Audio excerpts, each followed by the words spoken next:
Gloire à Dieu. Alléluia. PMV vous accueille chaleureusement au nom de Jésus-Christ. Amen.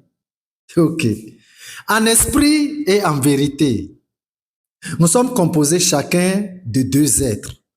Il y a la partie corporelle et aussi la partie incorporelle. La partie corporelle, c'est celle-là que nous pouvons toucher, que nous pouvons tâter. C'est la partie visible de l'être humain, le corps humain. Et la Bible l'appelle la chair, ou le vieil homme, ou l'homme animal, la nature adamique, ou le premier Adam. Et l'autre partie qui est l'esprit, la Bible l'appelle l'homme intérieur. C'est le second Adam, ou le nouveau homme. Alléluia. C'est l'être invisible de l'homme, ça. Il n'a pas un corps à lui à part. Et chacun des deux êtres-là a le pouvoir de contrôle sur l'homme, mais pas les deux ensemble. Et c'est à l'homme que l'homme a le libre arbitrage de donner son contrôle à qui des deux il veut. Je m'en vais vous présenter les deux. Et les deux là se disputent le règne sur l'homme. Et il faut noter que l'esprit, c'est le bien et la chair, c'est le mal, c'est le péché. Nous commençons avec Romains chapitre 7. Et maintenant, les versets 18 à 22. Romains chapitre 7, verset 18. Ce qui est bon, je le sais, n'habite pas en moi, c'est-à-dire dans ma chair. J'ai la volonté, mais non le pouvoir de faire le bien. Car je ne fais pas le bien que je veux, et je fais le mal que je ne veux pas. Verset 21. Je trouve donc en moi cette loi. Quand je veux faire le bien, le mal est attaché à moi. Car je prends plaisir à la loi de Dieu, selon l'homme intérieur. Mais je vois dans mes membres une autre loi qui lutte contre la loi de mon entendement et qui me rend captif de la loi du péché qui est dans mes membres. Praise the Lord. Les deux êtres de l'homme dont nous vous parlons plus haut sont opposés entre eux.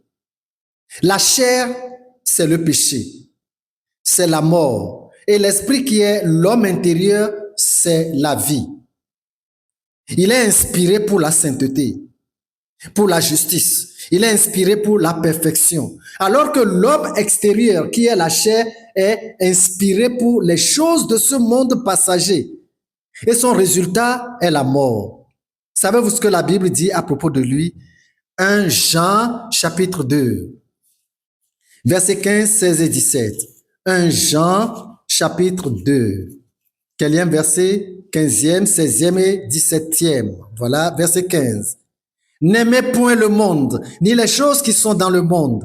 Si quelqu'un aime le monde, l'amour du Père n'est point en lui. Car tout ce qui est dans le monde, la convoitise de la chair, la convoitise des yeux et l'orgueil de la vie ne vient point du Père, mais vient du monde. Verset 17. Et le monde passe avec sa convoitise aussi, mais celui qui fait la volonté de Dieu demeure éternellement. Alléluia. Nous notons aussi que la volonté de Dieu est l'esprit, qui est l'homme intérieur. Mais la chair ne fait pas la volonté de Dieu. Elle ne le peut pas non plus, parce que son alliance est avec le monde. Son alliance est avec le monde qui est encore le péché. Lorsque les désirs pour les choses du monde prévalent sur quelqu'un, cela sous-entend que celui-là est vendu au péché, à la chair, que son âme est vendue au péché.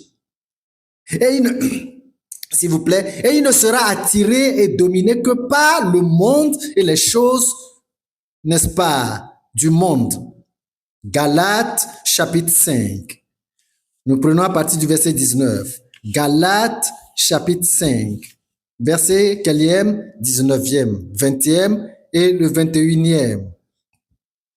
Or, les œuvres de la chair sont manifestes.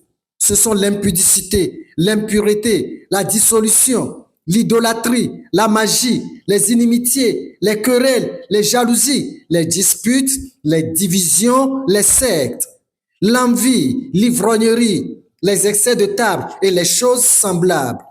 Je vous dis d'avance, comme je l'ai déjà dit, que ceux qui commettent de telles choses n'hériteront point le royaume de Dieu. Amen. Regardez ce qui est dit sur la vanité de ce monde et le danger de le poursuivre. Nous allons dans le tout premier livre du Nouveau Testament, Matthieu chapitre 16, pour lire le verset 26. Matthieu chapitre 16, verset 26e, je disais, verset 26. Et que servirait-il à un homme de gagner tout le monde s'il perdait son âme? Et que donnerait un homme en échange de son âme? Praise the Lord. La chair ne produit rien de bon, si ce n'est seulement les œuvres mortes. Et vous savez, on ne peut pas convertir une œuvre de la chair en œuvre de l'esprit. C'est carrément impossible. La Bible dit que les deux sont opposés entre eux. La chair s'oppose radicalement à l'esprit, et l'esprit aussi de même. Jean chapitre 3, verset 6. Jean chapitre 3, verset 6e, 6. Ce qui est né de la chair est chair, et ce qui est né de l'esprit est esprit. Gloire à Dieu. Vous voyez-vous, ils sont tous à part, chacun de son côté. Cela veut dire qu'on ne peut pas convertir les œuvres de la chair en esprit, ni les œuvres de l'esprit en chair. Cela veut dire qu'il ne peut pas y avoir, par exemple, de ruse ou de malice ou d'hypocrisie chrétienne.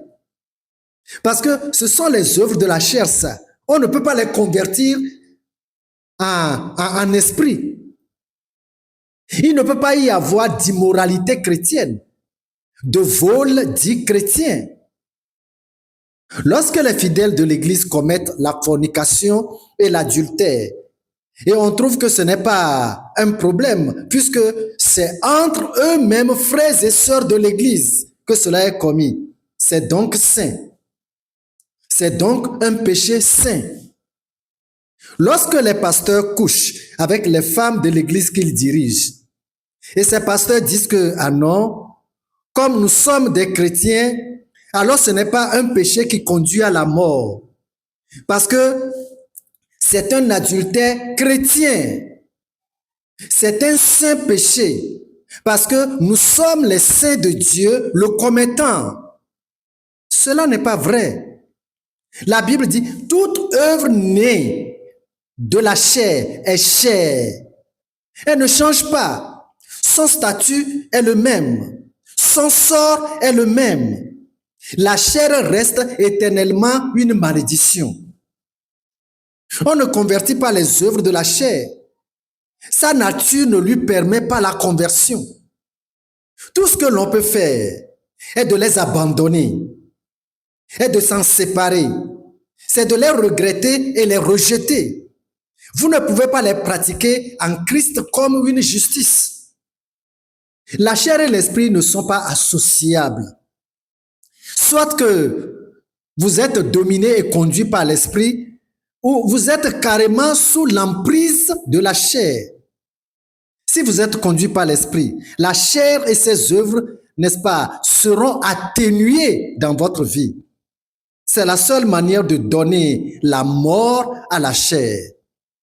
Romains chapitre 8, versets 12, 13 et 14.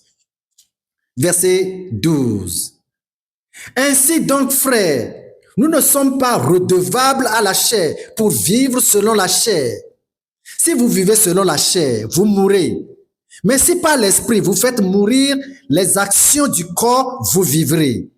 Car tous ceux qui sont conduits par l'esprit de Dieu sont fils de Dieu. Alléluia. En tant que chrétiens, nous n'avons plus rien en commun avec la chair et ses œuvres. Alors nous devons tout rompre avec les œuvres de la chair, avec tous les désirs charnels. Comment le faire? Cela nous conduit à l'Église, n'est-ce pas, à l'épître de Paul aux Colossiens, chapitre 3. Colossiens chapitre 3, à partir du verset 1. À partir du verset 1 jusqu'au verset 9. Si donc vous êtes ressuscité avec Christ, cherchez les choses d'en haut où Christ est assis à la droite de Dieu.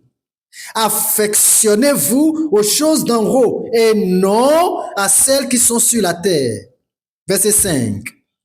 Faites donc mourir les membres qui sont sur la terre, l'impudicité, l'impureté, les passions, les mauvais désirs et la cupidité qui est une idolâtrie.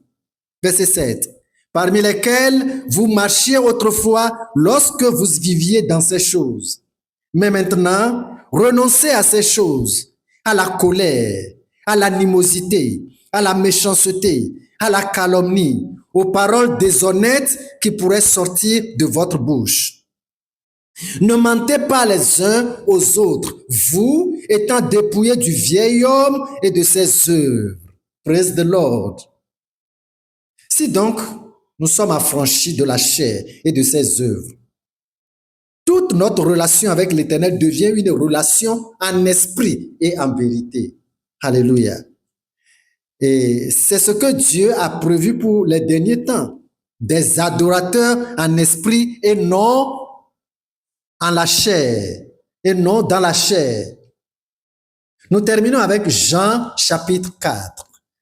Pour lire les versets 23 et 24. Jean chapitre 4, verset 23. Mais l'heure vient, et elle est déjà venue, où les vrais adorateurs adoreront le Père en esprit et en vérité. Car ce sont là les adorateurs que le Père demande. Verset 24. Dieu est esprit, et il faut que ceux qui l'adorent, l'adorent en esprit et en vérité. Gloire à Dieu. Alléluia. Cette phrase prononcée par Christ annule déjà l'utilisation de l'eau dans l'adoration, la pratique d'huile, la pratique d'encens, l'allumage de bougies comme une nécessité dans l'adoration, le port de la croix au cou comme une nécessité dans l'adoration, les statuettes des saints dans les chambres et dans les temples devant, n'est-ce pas, devant lesquels l'on s'incline, l'utilisation du chapelet comme une nécessité dans l'adoration. Cette phrase de Christ l'annule déjà. Parce que Dieu est esprit. Et pour être convenable, nous devons descendre vers lui en esprit, sans aucun objet d'intermédiaire. Et Christ dit, ce sont là les adorateurs que le Père demande. Praise the Lord. Alléluia. Que Dieu vous bénisse pour votre humilité, n'est-ce pas, devant la parole de Dieu. Et ne manquez pas de suivre le prochain PMV. Nous vous encourageons à partager avec d'autres gens ce petit message de vie pour la gloire de Dieu. Je suis l'un des serviteurs du Seigneur et mon nom est Séraphin Kofi Zozo. Restez toujours bénis. Amen.